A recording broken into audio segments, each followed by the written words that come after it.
we all started here about how have opportunities to grow in virtue, each and every day and every moment of our lives in the way that we live out our marriages, our relationships, and so forth. So, keep that in mind as we go through this talk. So, what is virtue? Catechism paragraph 1803 states that, quote, "Virtue is a habitual and firm disposition to do the good," unquote. The virtues are divided into two groups. The theological virtues of faith, hope, and charity are infused by God into our souls to enable us to live in a relationship with Him. He is their origin, motive, and object.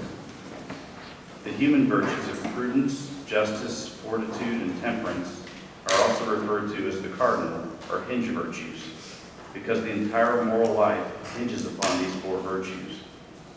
They are acquired by education and human effort, the fruit and seed of morally good acts, purified and elevated by divine grace, and guide us in leading a morally good life. Virtues strengthen the will and dispose it to right action. Think of your will as a muscle. You need to exercise to keep your muscles strong. Similarly, we must also work to strengthen and train our wills to live virtuous lives. Our wills become weak if we are not exercising them by the practice of virtue. A virtue is more than one act. It is more than repeated action. It is a disposition to do the good and to do it with ease, promptitude, and joy. To be a morally good person takes more than wishing to be good or having the right values. Rather, it takes a rock-solid character that has the strength to will what is right, not just value what is good. Today, it is more common to hear about values and virtues. The problem is that values fall short when it comes to making us moral. Having good values is a fine thing, but the battle of morality is not so much about knowing what is right as it is about doing what is right. The difference between wanting to do good and actually doing it is tremendous. We've inherited a wounded nature. The weakness caused by original sin causes us to be inclined toward sin. The power of virtue is that it reverses the inclination toward evil, and by strength of habit inclines us toward the good. The grace and power of Jesus Christ transforms our wounded nature, but it is important to note the careful balance between God's grace and our effort. Apart from God, we can do nothing, and apart from our effort, God cannot work in our lives. Both God's grace and our effort are needed. Consider the analogy of a sailboat. Even with much good wind and weather, if the sails are not up, the boat will not make much headway. The sails signify our effort, namely the virtues. Conversely, if the boat has excellent sails but no wind, it cannot sail. The wind is like God's grace. We can make all the effort and preparation in the world, but without God's grace, we will not make much progress in the moral life. Similarly, we can receive the sacraments and pray, but God's grace will not avail much if we do not act. Through the virtues, both human and theological, we enable God to fill the sails of our ship and move it in the right direction. The acquisition of the virtues is not easy. Anything that requires skill takes effort. So too does the moral life. The life of virtue may be very difficult at times, but it is possible. The saints demonstrate the fact that virtue can be lived, at times heroically. They inspire us and offer compelling examples for us to imitate. In a moment, I'll pass out a nice condensed copy of these virtues on a sheet. It has virtues defined and the key references noted in the Catechism. I strongly recommend that you take time to read that portion of the Catechism. It's really not very long, it's pretty short. And it can really provide some great insight. In addition, under the cardinal virtues, it lists sub-virtues for the different human virtues, which are also very helpful. The key is to get started. So pick one that you think you may need help with, and pray about it and pray for an increase in that virtue. So I'll close with this quote from St. Mother Teresa. I think it's very telling or very poignant for this particular subject. Yesterday is gone. Tomorrow has not yet come. We only have today. Let us begin.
not here last time.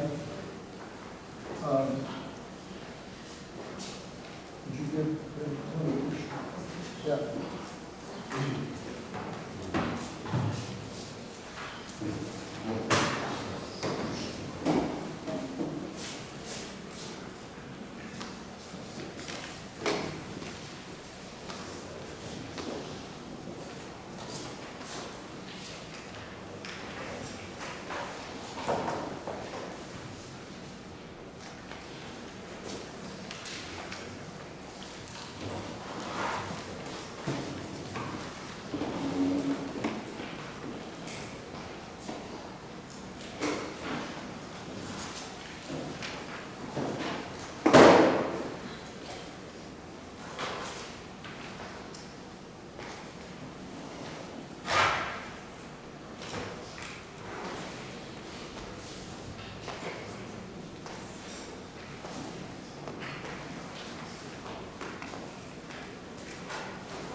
Brian, come on.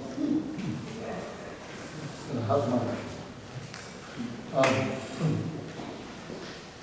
I want to sort of go back and revisit what we talked about last week, because I think it is critical.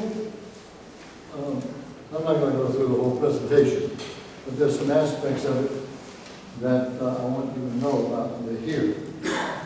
And number one is that, as I said last week, you're being presented marriage in a biblical Catholic sense, and it's not marriage as presented out on the street.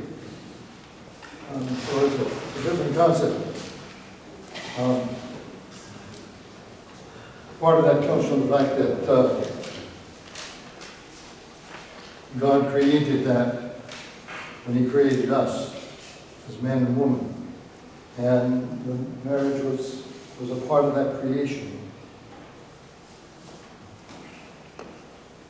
There is a unitive and a procreative aspect to marriage. And those two things go together. They're not separable. The Marriage Act is always seen within the context of marriage, never outside of it.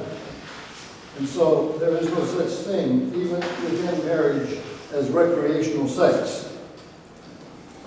The sexual act is extremely and profoundly the very center and heart of your recommitment that you make at the altar. When you give yourself away, one to the other, and you give yourself totally, body, mind, soul. As I said last time, there's no such thing as laughing about it like guys do. Just because I'm married, don't mean I can't look at the menu. Well, we repeat that again. It's garbage. It's garbage. You stood before the altar of God and you gave yourself to your spouse, it's over and done. Now, I'm not saying that you're not going to be tempted. That's a very, that never goes away. I don't think it does. I haven't found that to be the case. I'm still struggling.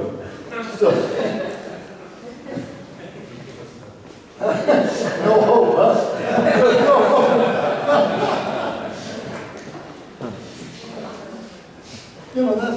That's a part of our human nature. But the aspect of this is that it's profoundly something within marriage. Now, even in Scripture, there's a lot of sexual activity outside of marriage. David, actually went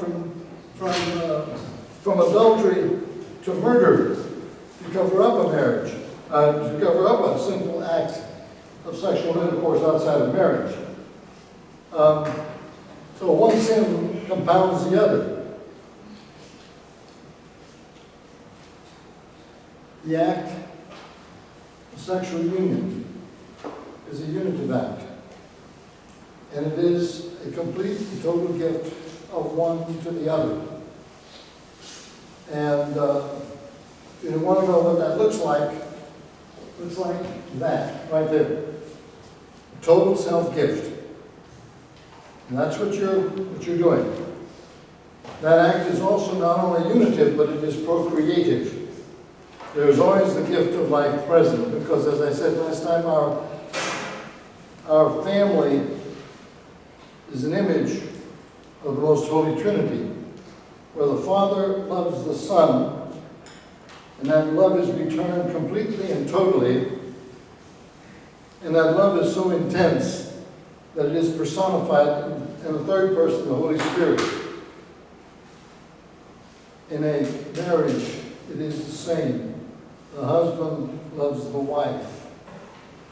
The wife in turn loves the husband. That love is so intense and so complete. It is procreative. It is actively created by nature. And you have a child. It's personified in a child. And that is what we are. We're an image of the Most Holy Trinity. And as I said before, there is no divorce in God, so there is no divorce in the family. Because that is a distorted image of what marriage is. And I understand. There are divorces. Many times, one-sided business. You didn't want any part of that. It's there. Or maybe it wasn't part of your problem. God is always a forgiving God, and you can stop and turn around and start over. But that image is the same all the time. There were a couple of things that happened before this evening. Back in the kitchen, we were talking, I was sort of gossiping with some of our kitchen help back there. And we were talking, at a point, I was kidding. I was doing some kidding, and then I stopped and got serious. Because I don't care whether you've been married a year, 5 years, 10 years, or 50 years. You never stop being a spouse. I don't care if you've got 15 kids. You never stop being a spouse. And you continue to nurture one another as husband and wife. And the day that you forget to do that, your marriage is going to be in trouble. That gift of love that you have between one another has got to be reconfirmed on a continual basis. It may not always be through a sexual act. There's things happen in life. But that love has got to be reconfirmed day in and day out. Otherwise, find yourself going apart. Well, I take care of the house and I take care of the kids and whatever, and he never takes, well, that could be true. Or the guy said, well, I'm bringing the bacon, and I work like a slave, like. Same thing. You have to stop. Really, you have to stop. And find some space in your life for each other. That space is a space of quiet. Quiet is important in prayer. Quiet is important in this relationship. It is like a prayer relationship. You've got to give some space and time to it. As much as you have to give some space and time to your relationship with Almighty God, you have to give some space and time to each other.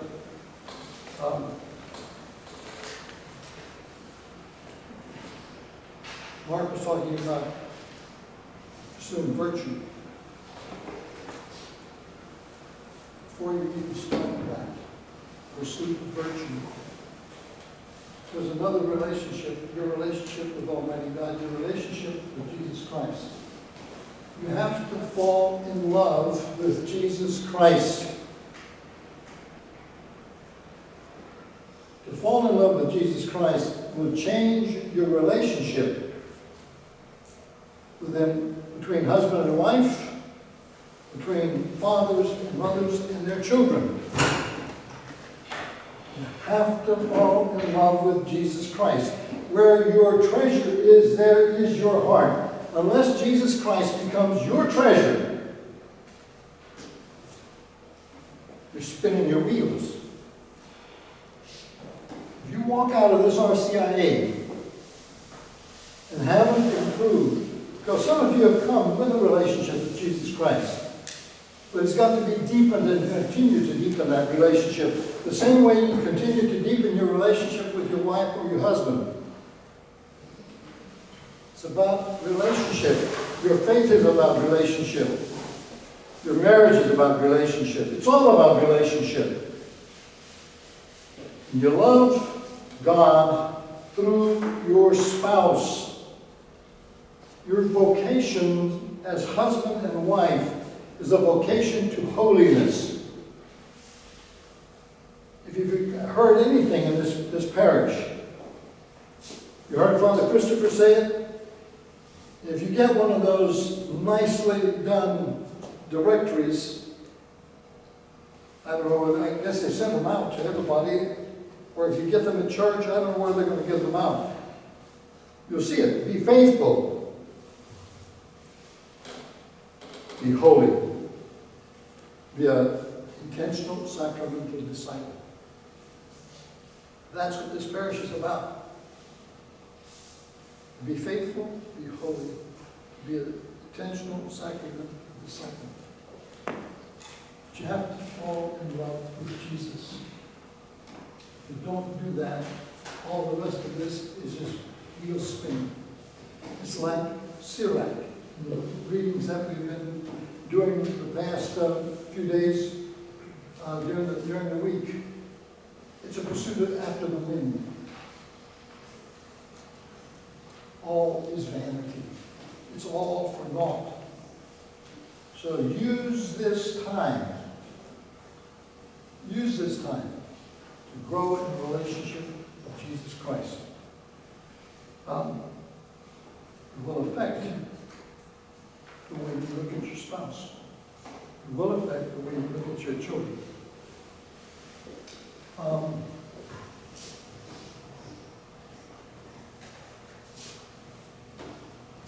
Where's my list?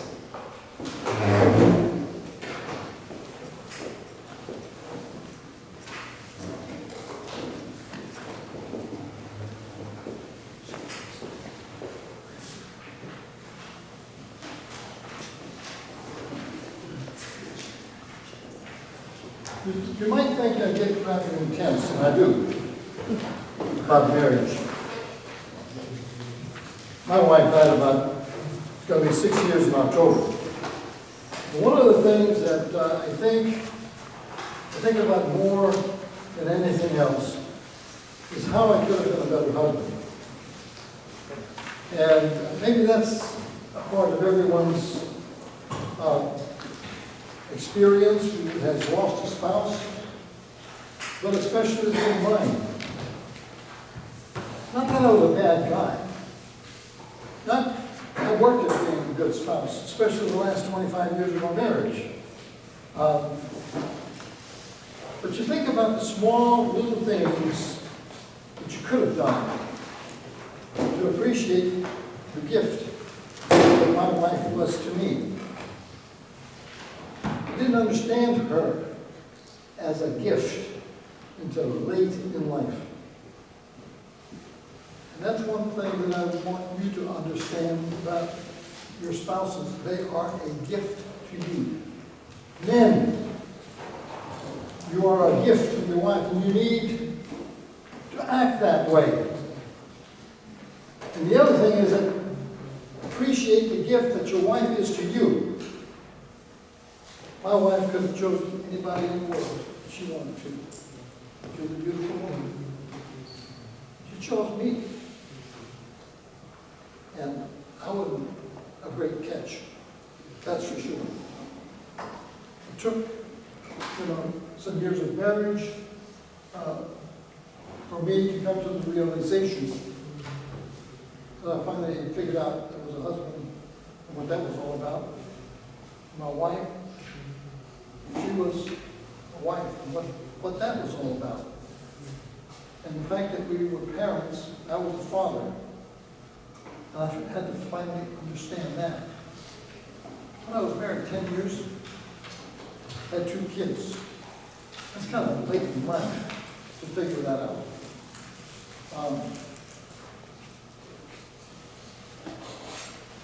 So that's basically why I get very intense about marriage. It's an extremely beautiful relationship. It's beautiful. And God made it holy. And we must treat it with the dignity that it deserves. Because it will make us holy. You know that you have to be a saint to get into heaven? One way or another. You have to be a saint. And that's where virtue comes in. You can't just be a good guy.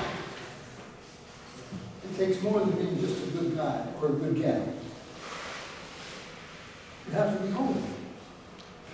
And marriage is a way for you and I, as married couples and fathers and mothers, to become holy. Right where you live. Not doing anything extraordinary. But everything that's ordinary that you do every day must be done with extraordinary love.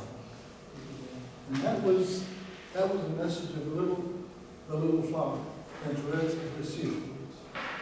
When she was offered to become a saint, or they put forth her cause to be a saint, the nuns that had done it, what did she do? She didn't do anything extraordinary. But everything she did, she did with extraordinary love. And that's life within marriage can be awful, humdrum, and ordinary. So you have to turn that around and lift it to another level. And you do it through your love for Jesus Christ. And that love is expressed through your spouse and to your spouse. And that's the way we rebuild a culture of life.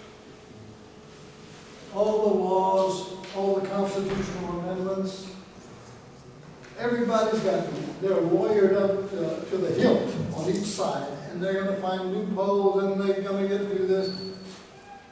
And we have to start within our own household, the domestic church.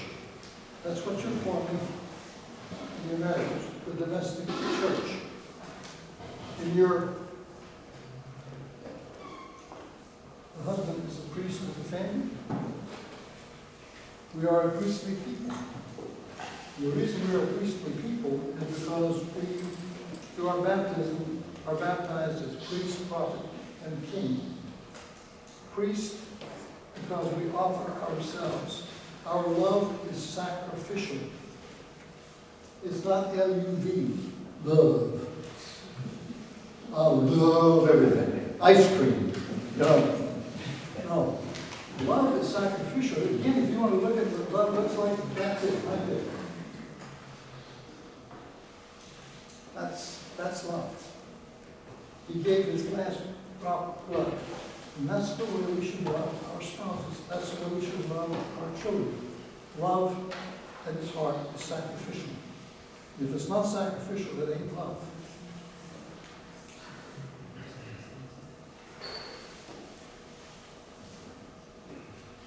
And that love means a commitment.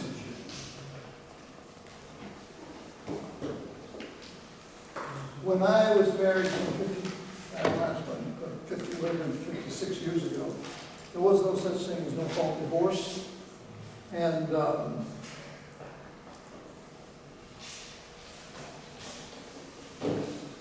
even if you wanted to get a divorce, you had to go to the courts, and you had to prove that there was some reason to be granted a divorce. The other thing was that even amongst Protestant brethren, divorce was not looked upon very kindly. For a Catholic to get a divorce was a disaster. So the community supported us in our commitments. Supported me in our commitment, that's for sure. Because we had little preparation for our marriage. I was assumed to be prepared. I was almost 25 years old. My wife was 25. I married an older woman, 8 months older than I. I never let her forget. Love you. But I was, I had a lot of good knowledge. But I was dumb as a stump when it came to understand who I was as a husband and a father. My wife, I think, was a lot farther ahead of me. I know she was. She had a tremendous amount of patience with me. But you don't have to wait. You start now and understand who you are and what you're doing. That commitment. And commitment is extremely important. I had the society around me. I had a family that was very close-knit on both sides. And to have even thought about a divorce would have been a disaster. It would have been a painful thing. You stayed together and worked at it. And I guess that's a grace. Because we stayed together and we worked at it. I worked at it. My wife was ahead of me. Commitment. Today you don't have that support. You're out there in the world by yourself. Your neighbor doesn't care a flip what you do for the most part. Now you might have one or two. But I lived 93, that's 26 years back here. Right behind a little casita back there. And I've lived there for 26 years. People have come and gone and moved. I know Carlos Aguilar, who is my neighbor. He's been there for almost 20 years. The other side, I know them. He's a retired Methodist minister. But beyond that, I really don't know the neighbors. That might be my fault, as well as theirs. But for the most part, we don't really know one another. Our families are splintered all over creation. You're from South Africa. How many people? How many brothers and sisters do you have living around here? None. You gotta go to South Africa. My brother lives in Round. I have another brother living in Pearland. That's like the other side of the world. Get to Pearland from here. That's a trip. I'd rather go to Round. But that's But that's the case with all of us. We're very fortunate if we have someone close by our families. When I was a kid, grew up on a farm, I could trace a 12-mile radius circle around me. And within that 12 miles, 95% of my family lived here. What are you going to do? Our fathers, the family, the same family. God has given us a way. It's called the domestic church, God's family. And that is a reality that we have to begin to live today. When we're baptized into His family, into Jesus Christ. Read Paul. Get your scriptures out and encounter Jesus Christ in the scriptures. But read Paul and let him tell you who you are as a baptized Christian. He said, I didn't make this stuff up. Paul is telling us that we are members of the body of Christ. We are members of God's family. In fact, he says, because of our baptism, we can call God Abba, Daddy. It's not Father so much as it is Daddy, Papa. No self-respecting Jew would have ever called God Abba. Jesus did. Jesus did. In the Garden of Gethsemane, he said, Abba, Father. Paul said, because of your baptism, you can call God Abba. We're in a relationship. We're in a relationship. We're baptized as priests because we are a sacrificial people. We're offering sacrifice, and our sacrifice is the sacrifice of the Mass. When we go to Mass, you're not, we've tried to preach that to you. You have to learn it again and again. You go to Mass, you offer yourself, you put yourself on that altar. The sacrifice the priest makes is in the person of Christ. It is Christ's representation. It is a representation of that one sacrifice of Calvary. And our sacrifices are united with His and offered to the Father. You're not spectators. We're participants in that Mass. That's why we're a priestly people. And we are sacrificial. Priests offer sacrifice. And fathers, you had better offer yourself for your families. You are the head of your families. You are the head of your wife. The wife is the heart of the home. We each have a role to play. Priest, prophet, means you've got to be someone that speaks for Christ in your family. Don't expect. You're going to get to that one. So, we have no discussion here tonight. Don't expect the CCE program to do your work for you. I was DRE here for almost 12 years, and I can tell you, I changed the materials. I got the best materials that we could find on the market. But 1 hour a week for 27 weeks a year ain't gonna do it. It just ain't. Your kids watch more television. Oh, that's something else. Don't let them watch so much television. Play games constantly. Look at how many hours they spend playing games, watching television. And then put that up beside the number of hours a day on talk and faith. Shame on us. We're not giving God His due time. We need what the prophet needs to speak for. And you and I must speak for God in our family. We are the witnesses, the key evangelizers of our families. It doesn't happen within the home, ain't going to happen. It's a miracle for God to come in from outside when He's got His primary agents within the home.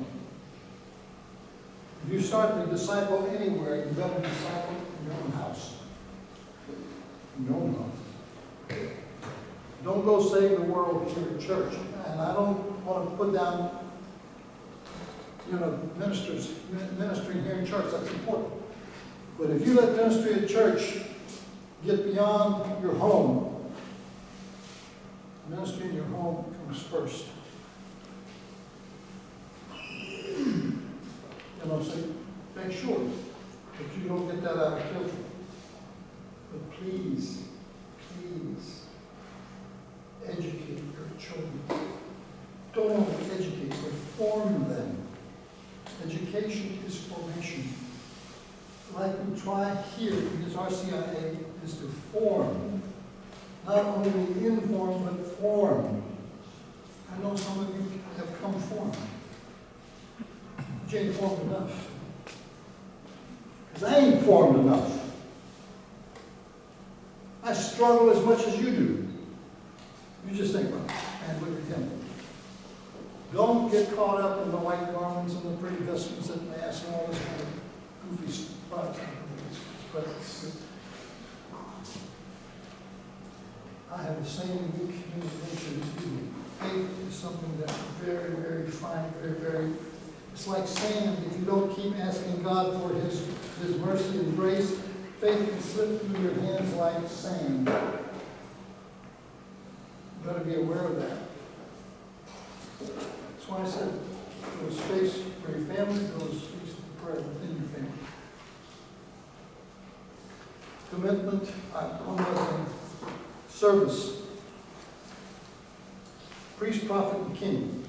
The problem is that Jesus comes and turns everything up on his head. Service, kingship means service in his reign. He has come to serve, not to be served. And that's the same thing. We serve our children. Folks, you've got to take that to heart. You serve your children. That doesn't mean you buy them and give them everything they want. It means that you discipline them firmly but lovingly. And lots of times, that ain't no fun. You get home, you're tired, or you've been battling with the kids all day long, and Daddy doesn't want anything to do with them, and you don't want anything to do with them anymore. See, that's when sacrifice comes in. You sacrifice yourself. And you deal with your children.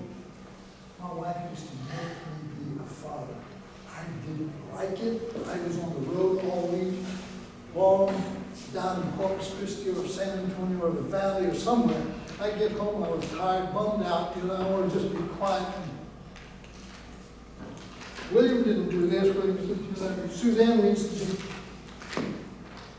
do. She's tired of trying to correct the kids by herself. She was with them all week long. So she said, Daddy, you take over. So I didn't like it. But she formed me. Don't make her form you. Or you. No? Same thing. She should be saying it, but she's not. She's probably working hard, and you're sitting here having a good time in the True. That is service. That is a service that you sacrifice yourself for your children. Then you can sacrifice yourself for your neighbors also. But you never let that get out of kilter. Your evangelization is first and foremost within the confines of your own home. It is called a communion of life. The Holy Trinity is called a communion of persons. Yours is a communion of persons as well. It's a communion of life. It's not individuals living under the same roof. It is one life. The life of the child. And then one place, the home.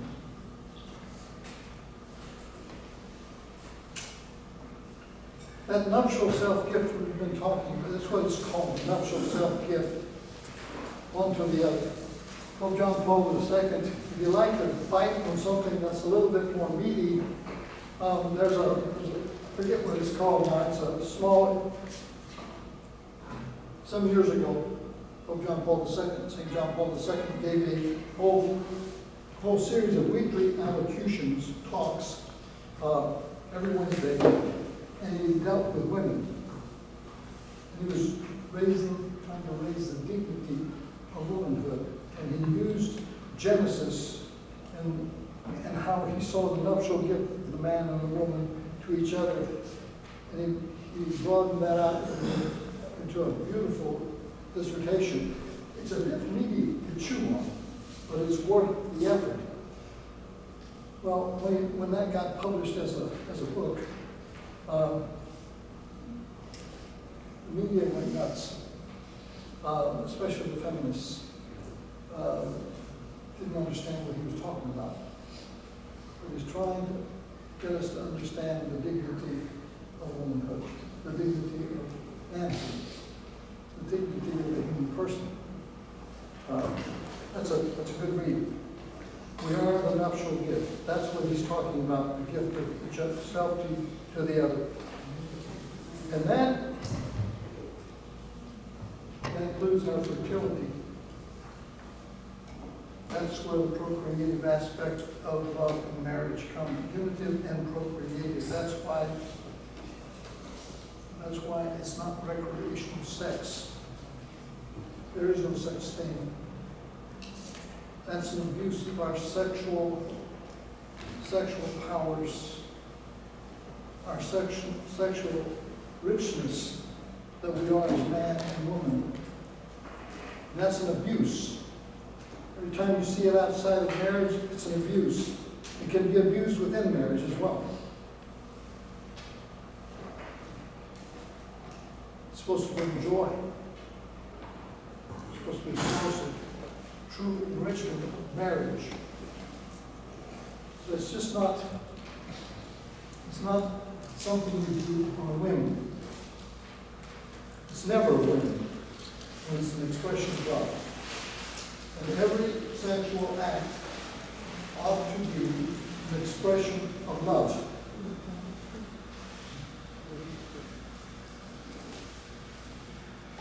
And that means fertility. God's eternal act of love is creative.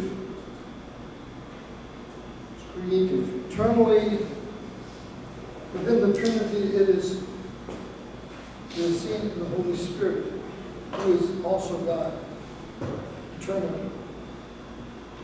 Within the context of the family, it's a child. That's the source of that personalization of that spirit of love. We talked about the image of the family. There's a whole section of the Catechism on responsible parenthood. One of the things it requires is the exercise of true freedom. Freedom doesn't mean that you can do whatever the heck you want to do, whenever you want to do it, however you want to do it. That's license. It's not freedom. Freedom respects the other. And in marriage, that's extremely important.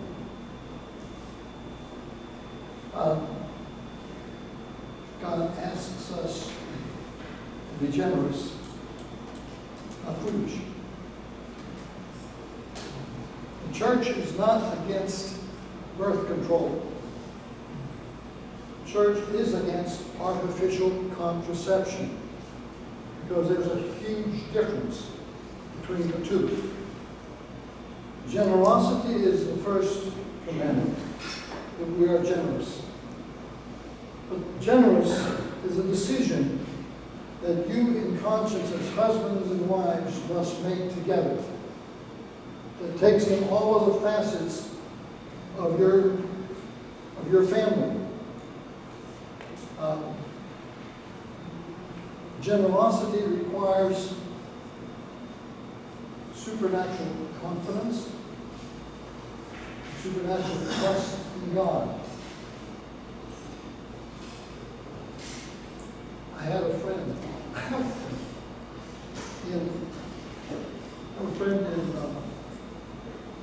Florida. My goddaughter got married just 4 weeks ago. I flew down to Tampa with a friend of mine going down. She invited me to her wedding. I hadn't seen my goddaughter in about 33 years. She was about 7, 8 years old. She left here and went back to Florida. And that was a beautiful experience. But Mike, when he was young, I knew he worked as a tech over at Dresser Atlas. And I knew Mike didn't make all that much money. I asked him one day because he had, I guess at that time, he had about 5 kids. I think he ended up with 7. But I said, Mike, how do you do it? Because Betty didn't work. I shouldn't say that. Betty worked. She was at home. She wasn't employed outside the home. But they lived within the means that he was able to provide. He was income. And he said, I don't know. You know, God has given us these kids. He said he's also provided. Yeah, he didn't drive the best car in the neighborhood. He didn't have the biggest house in the neighborhood. But they made do. And these kids are down in Florida. They've all done well. Mike is still happily married after all those many years. Got grandkids. Depends on what, again, where your treasure is. Don't get lost in the world. Center your life on Christ. That goes for your families as well. So the church says you be generous. It doesn't say you be foolish. You have to make this judgment in conscience.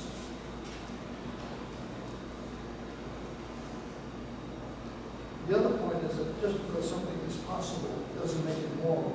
You see that in the motion today. It's possible. But it ain't moral. There's lots of things that are possible, but they're not moral.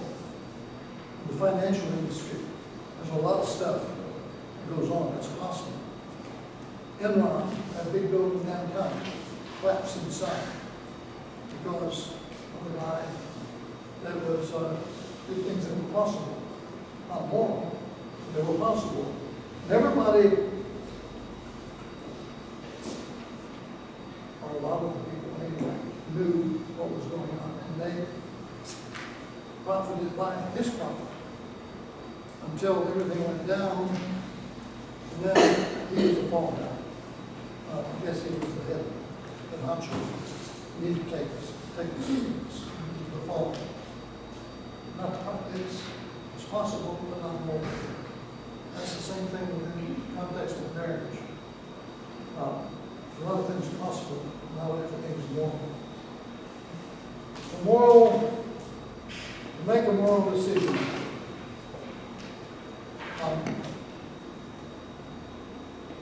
you have to have full knowledge. Remember back in days when we were some months ago or some weeks ago, we were talking about how to define what is a serious sin. We said, first of all, by the way, when you're dealing with a sexual act, you're dealing with something that is serious. It ain't ever playful. It's never inconsequential. It's always serious. You're talking about something that's serious. Number 2, talking about full knowledge. That's my part. To make sure that you have full knowledge. Because I got enough sin to worry about on my own side. I don't need yours on top of me. I'm giving you full knowledge. I'm trying to.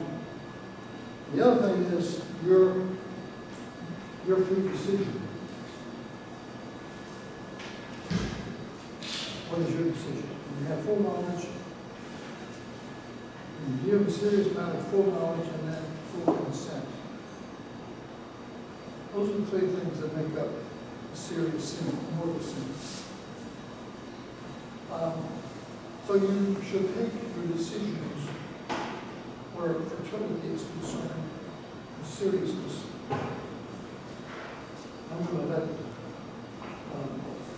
Camilla talk to you after the break.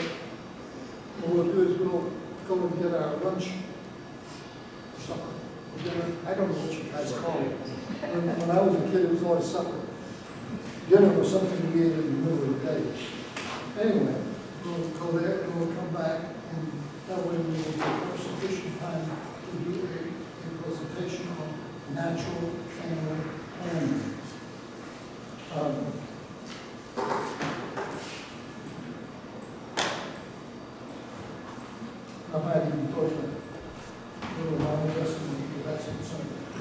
break. Got another 5 minutes. Can I get somebody to pass out some stuff?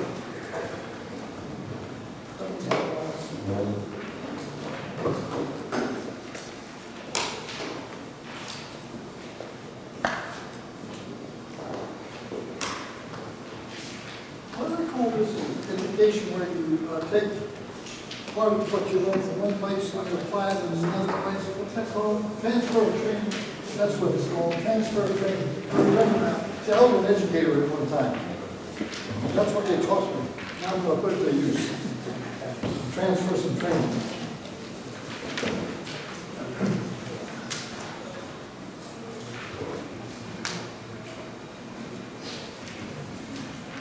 This is a graphic explanation of the sexual act. Never seen it this way.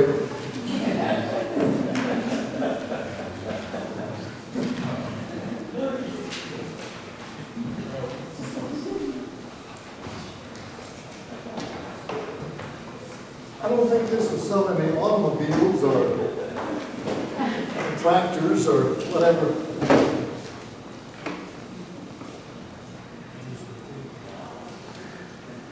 It says on top what we've been saying all along, that biblical understanding of sexual act is always within the context of marriage, never outside of marriage. Now,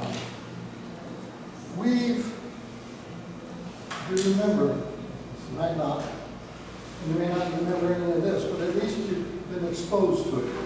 And you can always go back and look this up, because I've even got some references here. I ought to have more references. I think I'll add some next year. Catechism of the Catholic Church. Something that you need to keep in mind: one may not do evil so that good may come of it. That's a moral principle. You can't do evil so that good will come of it. Just because my neighbor gets on my nerves, I can't take my shotgun and blow him away. That's an exaggeration, but that's what I'm talking about. It might bring peace to the neighborhood, because he might be an irritation to the whole neighborhood. But you can't do something evil so that good can come of it. We disguise this stuff. Abortion is one of those things. We've been told a lie. The trauma, and the pain, and the suffering that people feel because of that. The problem that perhaps women have many times of not being able to forgive themselves. They can go to confession, God can forgive them, have a terrible time forgiving themselves. That lingers.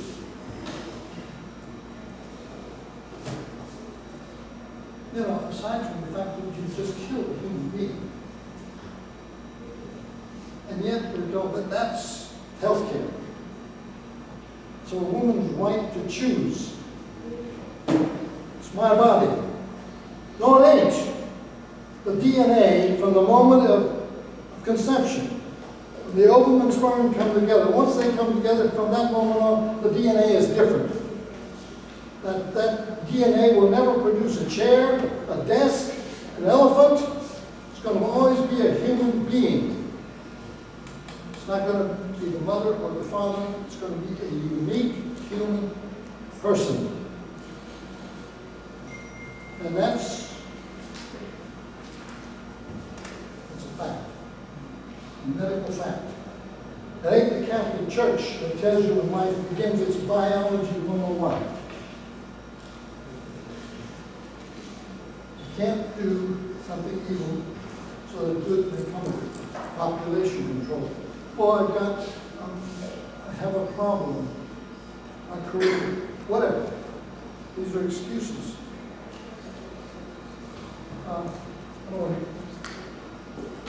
The true cancer.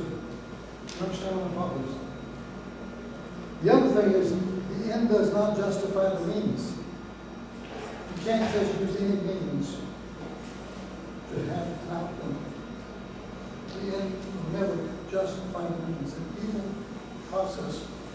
never justify the end. Artificial contraception. The act itself, it is immoral because artificial contraception, I don't care how you define it, pill, what was it, RU 4762 or something, whatever the numbers are, condoms, whatever you're talking about,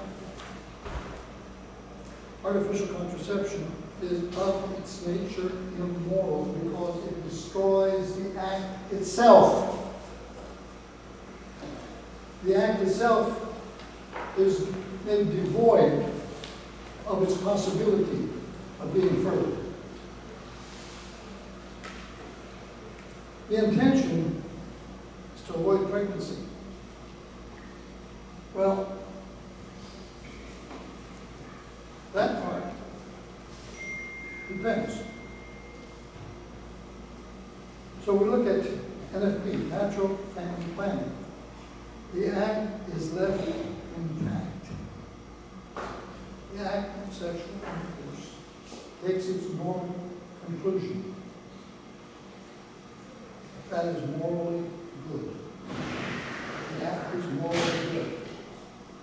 Where can sinfulness enter in? Can enter into the intention for spacing of children. This is where this comes where you as parents, husband and wife, must make decisions. Generosity. What are you able to, what is your family able to sustain? That's your decision. But given that, you can avoid pregnancy and children, spacing them properly if you want. That's your decision. But it can be done by natural family planning. You know what the divorce rate among people who practice natural family planning is?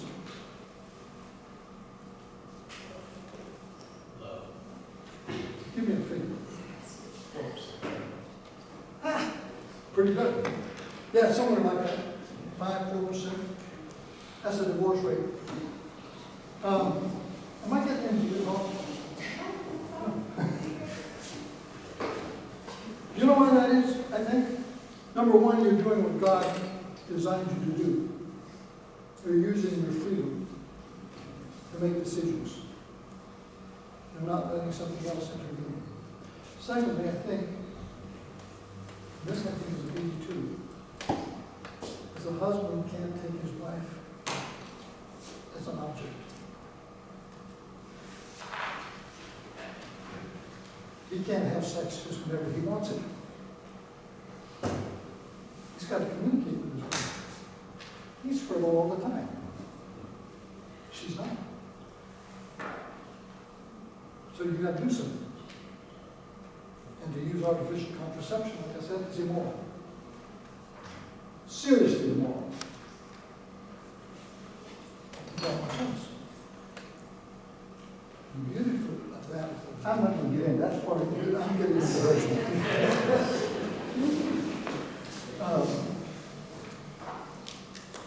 See, the important thing is, what does generosity mean?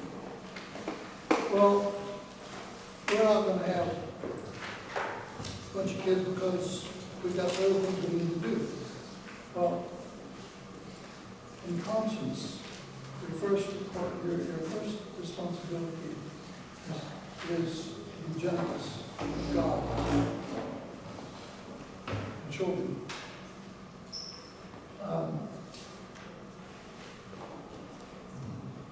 My wife and I were able to have 2 children. Maybe we'll talk about that a little later. But we were able to have 2 children. I look with envy at the families that we have. Maybe your families too, I don't know. But I know some of these families that come to 9 o'clock mass on Sundays. And I've got 5 kids, 6 kids. And the way those mothers and fathers deal with those kids, I anything. It's not, it takes some generosity on the part of the father of those families.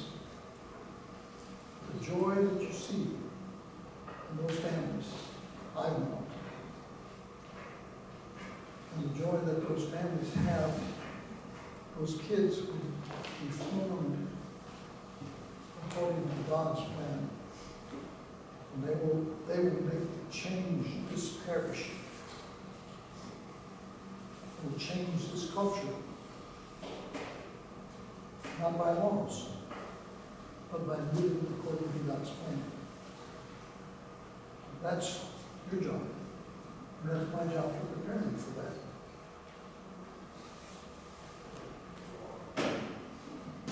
Any questions about this? I thought we tried to make it, that's the graphic description that you've probably never seen before. So,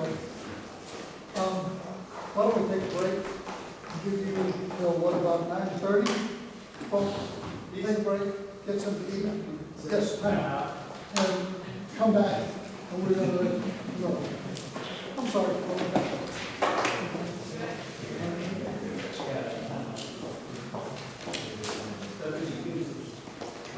Oh. Tonight, we're handing out supplemental forms. We need this back as soon as possible. So when you fill them in, please turn them back into me. And for baptized candidates, those who have not given a copy of their baptismal certificates, we need those. Another important thing when you fill out these forms, please write down your saint's name. We recommend that you choose a saint's name for your confirmation name. So we'll hand this out tonight, and we would like them back as soon as possible, maybe next week. Thank you. The queen is done. Next is the court jester. Okay. First, I would like to remind you that our right of sending, we have first the March 9 is, we have morning of reflection here. March 9, right, in the morning. And in the evening, we have a mass, which is the right of sending. We have a reserved area that we will keep reminding you. And the following day, we have the right of election. So we have now the information for the right of election. We are going to distribute this. Participants, we will give you 2 pieces of paper. One for you, one for the catechumen and for their godparent, and one for the candidate and their sponsors, okay? So get 2. But do not forget, do not forget to give this to your sponsor or your godparent. So, participants, will you please raise your hands? It's going to be the same. No.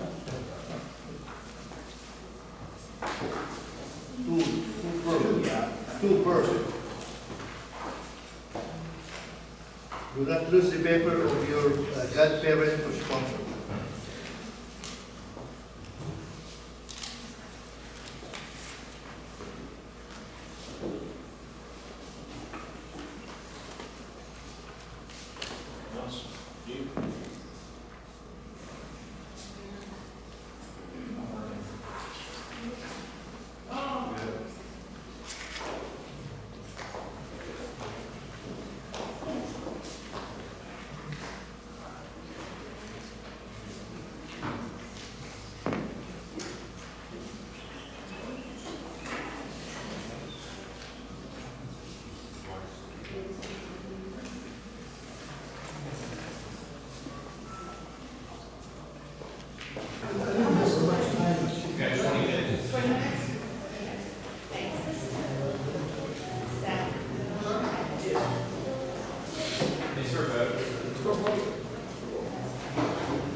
So Deacon approached me the other day and says, would you like to do this like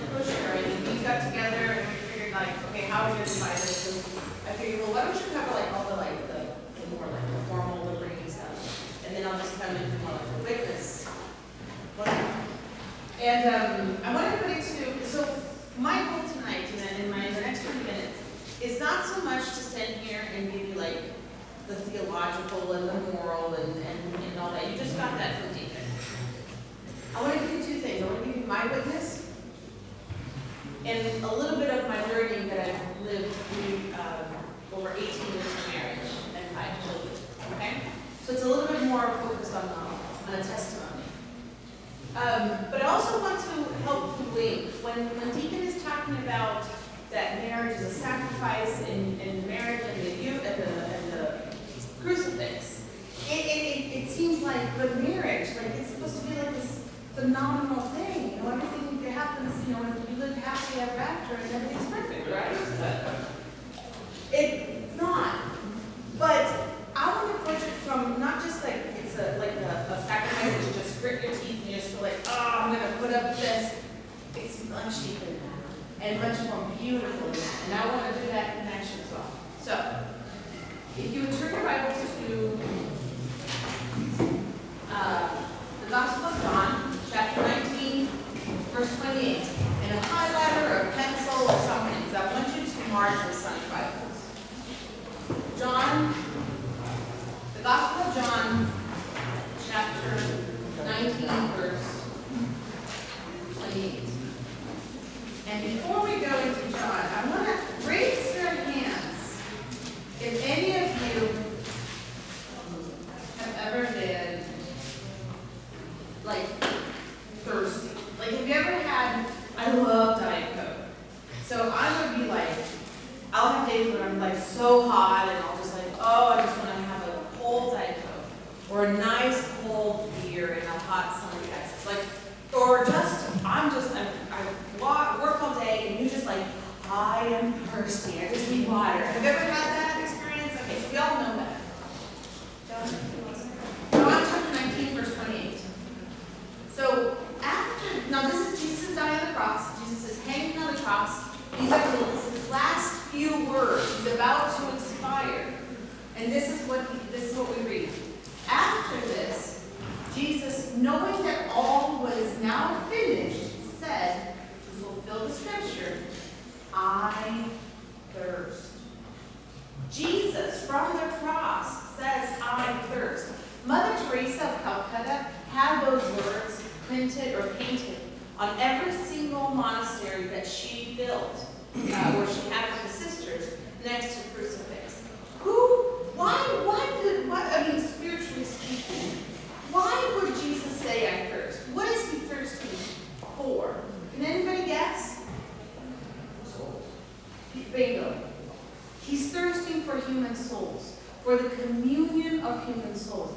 He himself is I shouldn't say part, that's not proper Trinitarian theology, but he is in a Trinity, right? He is the second Son, the second person of the Trinity.